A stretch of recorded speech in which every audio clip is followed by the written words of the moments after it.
गुरुजी शुक्राना, गुरुजी अनंतम शुक्राना हमारे गुरुजी महाराज का। ओम नमः शिवाय, शिवजी सदा सहाय। ओम नमः शिवाय, गुरुजी सदा सहाय। शुक्राना अनंतम शुक्राना। हिमालय के ग्रह से शिव पार्वती की विदाई तथा ब्राह्मणों द्वारा संबोधन। अब इसके आगे की डिटेल बताते हैं, पढ़ते हैं। अब तक हमने सुना था किस तरह शिव पार्वती का विवाह हुआ, फिर उनका किस तरीके से पार्वती माता को समझाया जा रहा है गृहस्थ जीवन के बारे में। अब आगे पढ़ते हैं। संगत जी, अगर किसी को कोई इससे पहले के पार्ट सुने हो तो प्लेलिस्ट तैयार हो रही है, आप वहां से भी उसका लिंक भी दिया हुआ है और आप वहां से भी आप जो भी भाग सुनना है शिव पुराण का आप सुन सकते हो। अब पढ़ते हैं 56। हिमालय के ग्रह से शिव पार्वती की विदाई और ब्राह्मणों द्वारा संबोधन। ब्रह्मा जी बोले, इस प्रकार उस ब्राह्मणी ने देवी पार्वती को पतिव्रता धर्म की शिक्षा देकर मैना से कहा, अब इनको विदा करो। तब बहुत अच्छा कहकर मैना प्रेम के वशीभूत हो गई। फिर धैर्य धारण कर पार्वती को बुलाकर विरह से व्याकुल होकर उन्हें बारंबार पकड़कर उच्च स्वर से रोने लगी। पार्वती भी दीनता के वचन कहकर माता का आलिंगन कर उच्च स्वर में रोने लगी। शोक से व्याकुल मैना और पार्वती दोनों ही मूर्छित हो गईं और पार्वती के रुदन से देवताओं की पत्नियां मूर्छित हो गईं। फिर तो सभी स्त्रियां रोने लगीं और अचेत हो गईं।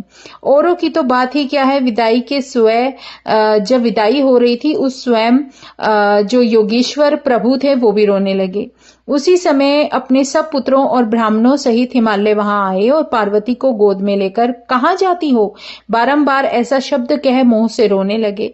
तब उनको इसी प्रकार अधीर रोते हुए देखकर बहुत से ब्राह्मणों सहित उनके परम ज्ञानी पुरोहित ने आकर कृपा पूर्वक अध्यात्म का उपदेश देना आरंभ किया और बहुत समझाया। पार्वती ने बड़ी भक्ति से माता पिता और गुरु को प्रणाम किया और वह लोकाचार से बारंबार रुदन करने लगी। पार्वती के रुदन को देखकर उनके माता पिता और भाई बड़े व्याकुल हो गए। अन्य स्त्रियां, भ्राता और पिता भी प्रेमबद्ध होकर बारंबार रोने लगे। तब ब्राह्मणों ने आकर सबको सादर समझाया और कहा कि अब यात्रा की सुखद लगन टल रही है, देर मत करो। फिर तो हिमालय ने धैर्य धारण कर मैना को समझाकर पालकी मांगा, उस पर पार्वती को चढ़ा दिया और माता पिता और ब्राह्मणों ने आशीर्वाद दिया।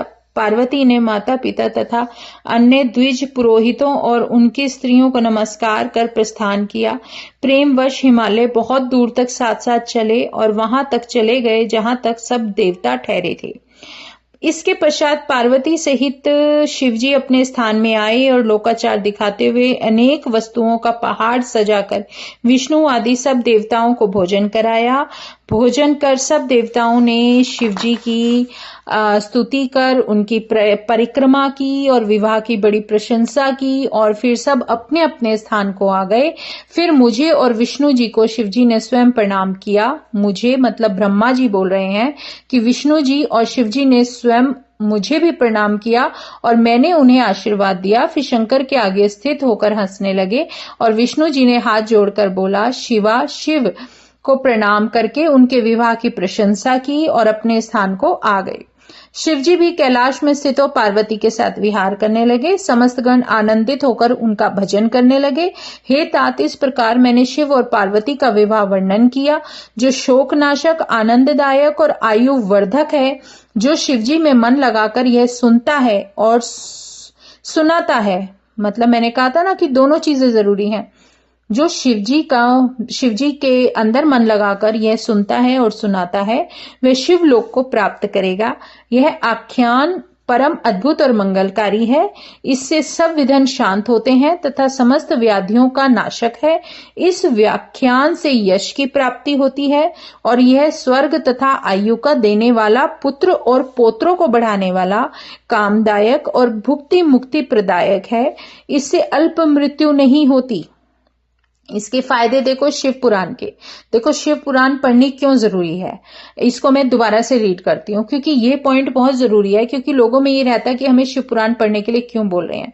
जब हम शिव की वडियाई करते हैं, शिव का गुणगान करते हैं, तो वो शिव का गुणगान हमारे लिए कितना जरूरी होता है हमारे जीवन को इस कलयुग के समय में जब हम अपने प्रभु शिव का गुणगान करते हैं और उनकी जीवनी पढ़ते हैं, तो ये जो कुछ भी हमारे क्वेश्चंस का आंसर देती है। और सबसे बड़ी बात, हमारे कर्म काटने का सबसे अच्छा उपाय शिव पुराण का पढ़ना है।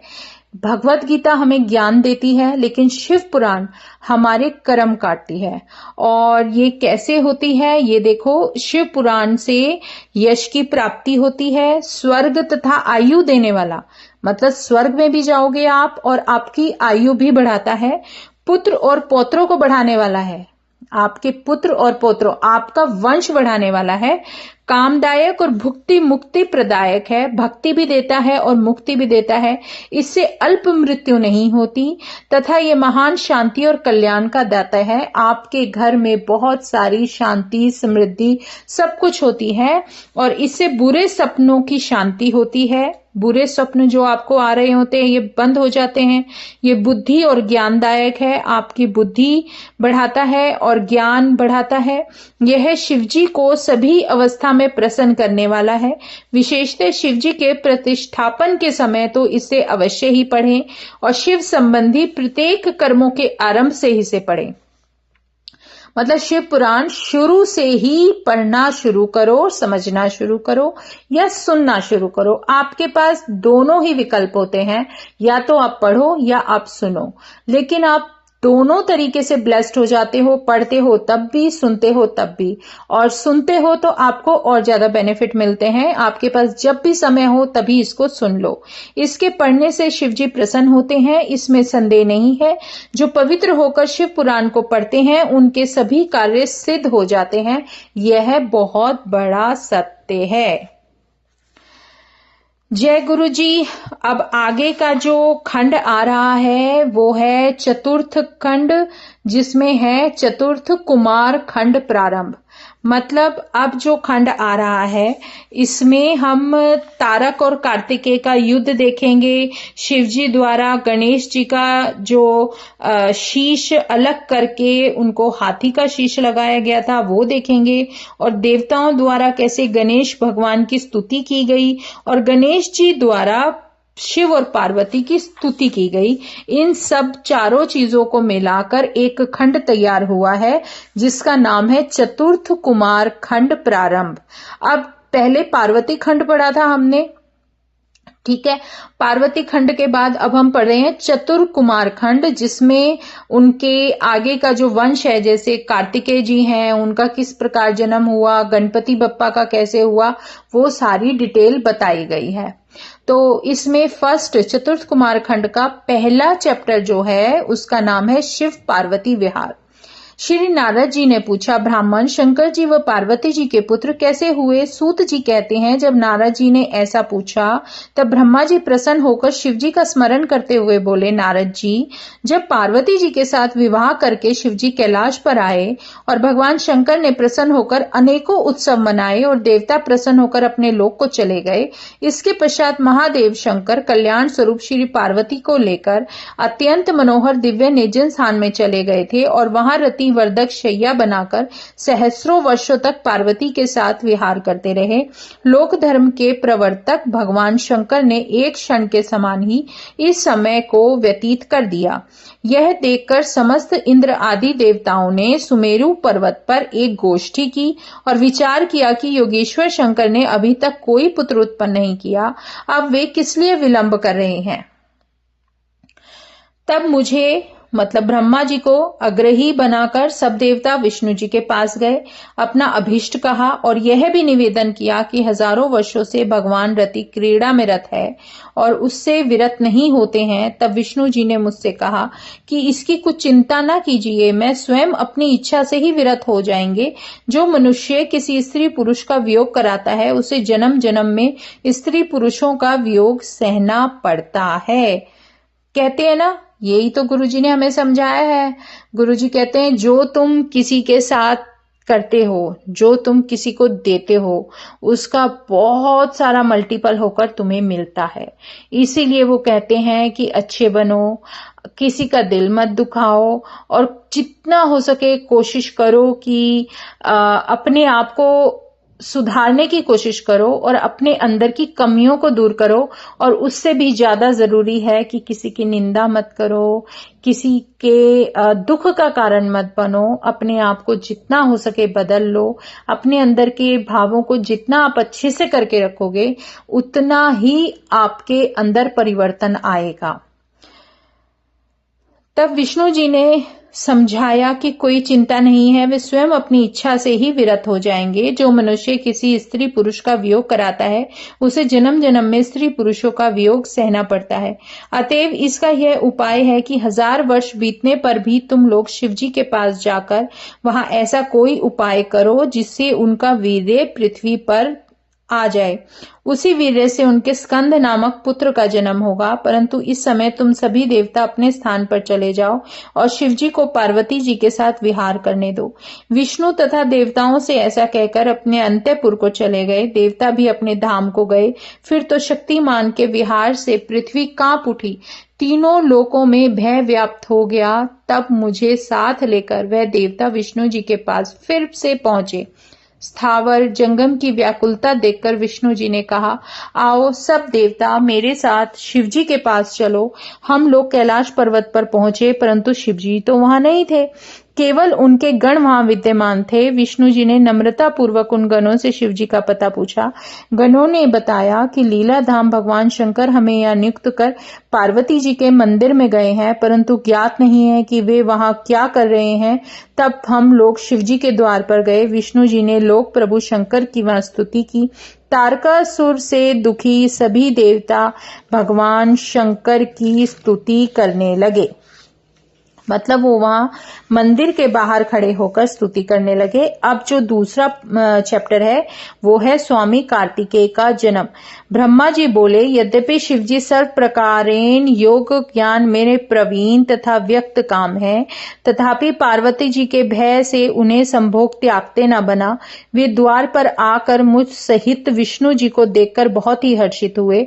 देवताओं ने उनकी स्तुति आरंभ की। तारकादि महादैत्यों के विनाश का निवेदन किया। तब उन देवताओं का वचन सुनकर भगवान शंकर दुखित होकर विचार करने लगे। बोले, हे देवताओं, होनी को कोई नहीं मिटा सकता। सिर से स्खलित हुए मेरे वीर्य को कौन धारण कर सकता है। ऐसा कहकर उन्होंने पृथ्वी पर गिरा दिया। उसे देख देवताओं ने अग्नि को प्रेरणा दी कि तुम इसे कपोत बनाकर ग्रहण करो। कपोत रूपिणी अग्नि ने समस्त वीर्य भक्षण कर लिया और उसी समय वहां पार्वती जी आ गईं, क्योंकि शिव जी को द्वार से उनके पास जाने में विलंब हो गया था। वहां पहुंचकर उन्होंने सब वृतांत देखा तो उन्हें क्रोध आ गया। उन्होंने हरि आदि सभी देवताओं से कहा कि तुम बड़े स्वार्थी और दुष्ट हो। अपने स्वार्थ के लिए तुमने मेरे विहार को भंग किया है, जिससे मैं वंध्या हो गई। मुझसे विरोध कर कोई देवता सुख नहीं पा सकता। ऐसा कहकर पार्वती जी ने विष्णु आदि सभी देवताओं को शाप दे दिया। सती ने कहा, सब की सब देवांगनाएं वंध्या हो जाएंगी। मेरे विरोधी सब देवता दुख पाएंगे। पार्वती जी ने अग्नि से कहा, क्यों रे, तूने शिवजी का वीर्य भक्षण कैसे कर लिया? अतएव आज से तू सर्वभक्षी हो जा। इसके लिए सर्वदा ही पीड़ित रहे। अग्नि को शाप देकर पार्वती महारुष्ट होकर अपने स्थान को चली गईं। तब शिवजी गए और उन्होंने सारा वृत्तांत कहा। इसके पश्चात पार्वती जी ने गणेश जी को उत्पन्न किया। उधर तो समस्त देवता अग्नि में होम द्वारा अन्न आदि भक्षण करते रहे। इससे उनके पेट में गर्भ रह गया, जिससे विष्णु आदि सभी देवताओं को बड़ी पीड़ा हुई। शिवजी की इच्छा से सबकी बुद्धि भी नष्ट होने लगी। गर्भ की गर्मी से सभी संतप्त हो गए। सबने शिवजी की शरण ली। शिव के मंदिर में जाकर हाथ जोड़कर स्तुति की। गर्भाधान से युक्त अपना कष्ट कहा, उसके निवारण की प्रार्थना की। तब देवताओं की स्तुति को सुनकर भगवान शिव फिर से द्वार पर आए और वहां जहां देवता खड़े थे, शिवजी को देखकर देवताओं ने कहा, शंभु शिव महेश्वर, हम इस वीर्य से जलते हैं, हमारी रक्षा कीजिए। तब उनके दीन वचनों को सुनकर भक्त वत्सल शंकर जी हंसने लगे। विष्णु ब्रह्मा देवताओं, मैं जो कहता हूं उसे सुनो। अब तुम लोग शीघ्र ही वमन द्वारा मेरे वीर्य को बाहर निकाल दो और इससे तुम सुख प्राप्त हो जाएगा।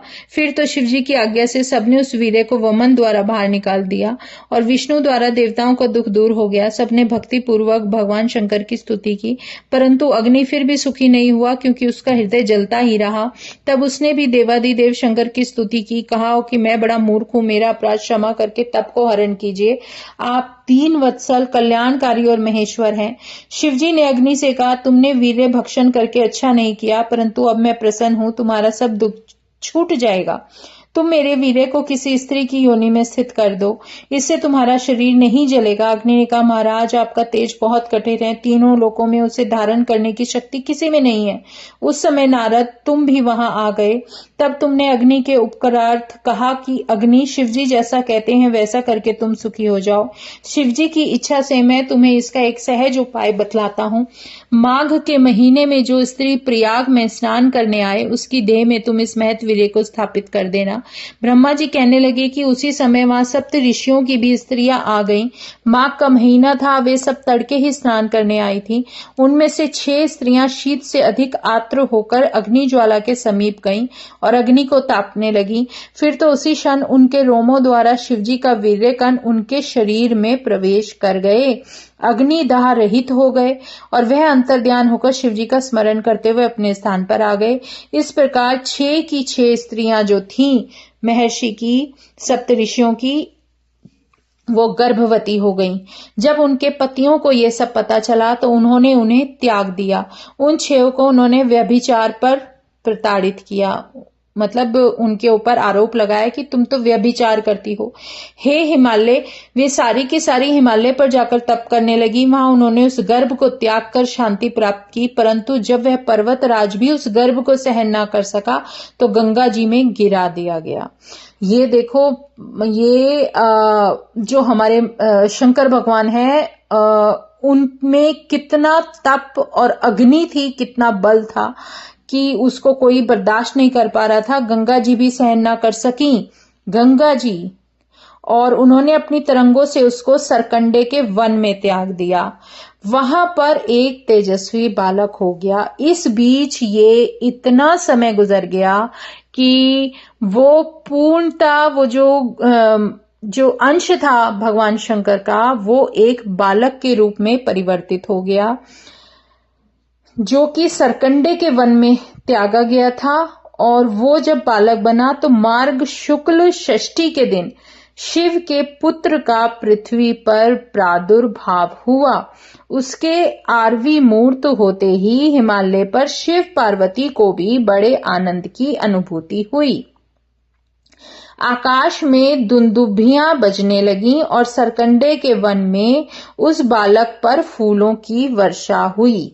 मतलब जहां पर वो बालक जन्म लेता है, उसी समय उस बालक के ऊपर फूलों की वर्षा होती है। तीसरा पॉइंट अब हम पढ़ेंगे कि किस प्रकार स्वामी कार्तिकेय का चरित्र हुआ। तो जय गुरु जी, शुक्राना गुरु जी, अनंतम शुक्राना हमारे गुरु जी महाराज का। ओम नमः शिवाय, शिवजी सदा सहाय। ओम नमः शिवाय, गुरु जी सदा सहाय। शुक्राना, अनंतम शुक्राना। जय गुरु जी, जय गुरु जी, जय गुरु जी।